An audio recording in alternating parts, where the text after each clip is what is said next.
Hello everyone, यहाँलाई स्वागत छ यस मिक्स सेलिब्रिटी वर्ल्ड युट्युब च्यानलमा। नेपाली चलचित्र जगतको आज कालो दिन। करिब 4 दशकभन्दा लामो समय नेपाली लगायत अरू थुप्रै राष्ट्रहरूमा फिल्म खेल्दै आउनु भएको अति नै अग्रज कलाकार सुनिल थापाज्यूको निधनले सम्पूर्ण चलचित्रकर्मी साथै दर्शकहरूमा स्तब्ध तुल्याएको छ। चलचित्रहरूमा उहाँको मुख्य भूमिका खलनायकको अभिनयद्वारा दर्शकहरूमा प्रिय हुनुहुन्थ्यो। लामो समय चलचित्र क्षेत्रमा जीवन समर्पण गर्नुभएको थापा आज केवल दर्शकहरूमा सम्झनाको स्वरूपमा मात्रै हुनुहुन्छ। र दर्शकबिन आज यसै भिडियो अन्तर्गत बहुचर्चित कलाकार सुनिल थापाज्यूको जीवनीलाई प्रस्तुत गर्न गइरहेको छु। उहाँले चलचित्र जगतमा बिताउनु भएको बलिदान गर्नुभएको जीवनलाई समेट्न गइरहेको छु। कृपया भिडियोलाई अन्तिमसम्म हेरेर साथ दिनुहोला। साथै भिडियोमा केही कमी कमजोरी भए क्षमा गर्नुहोला। उहाँको फुल नेम रहेको थियो सुनिल थापा भने उहाँको निकनेम साथै पपुलर नेम चाहिँ हाते कैला उपनामद्वारा अति नै चर्चित हुनुहुन्थ्यो।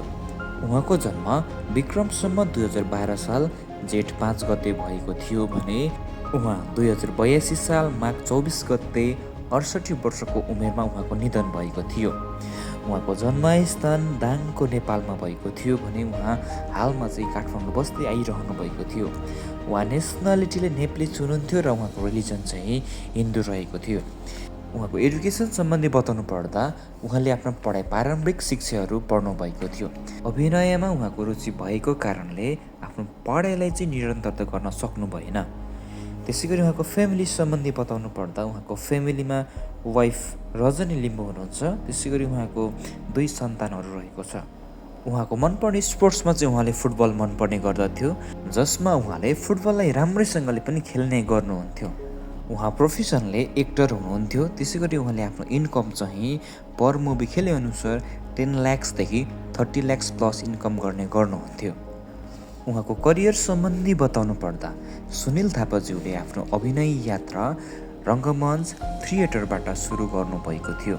अभिनयमै गहिरो रुचि राख्ने उहाँले नाटक अनुभव बटुल्दै चलचित्र क्षेत्रमा पाइला टेक्नु भएको थियो। उहाँले आफ्नो पहिलो चलचित्र एक जुजे के लिए सन् 1981 मा हिन्दी बलिउड चलचित्रमा पहिलो पटक ठुलो पर्दामा अभिनय यात्रा सुरु गर्नुभएको थियो। त्यसपछि उहाँले नेपाली चलचित्र क्षेत्रमा पनि प्रवेश गरी चिनो जस्ता चलचित्रबाट अत्यन्त चर्चित बन्नुभएको थियो। उहाँ युवा अवस्थामा हुँदै खेलकुद र मोडलिङतर्फ एकदमै रुचि राख्नु। उहाँको घर दाङ जिल्लामा भए तापनि केही समय भारतको मुम्बईमा बसेर मोडलिङ र फोटो जर्नलिजममा पनि काम गर्नुभएको थियो र त्यही अनुभवले उहाँलाई अभिनयतर्फमा पनि अगाडि बढ्न प्रेरित गरायो। सुनिल थापा नेपाली चलचित्र उद्योगका सबैभन्दा चर्चित र बहुप्रतिभाशाली कलाकारहरूमध्ये एक हुन्।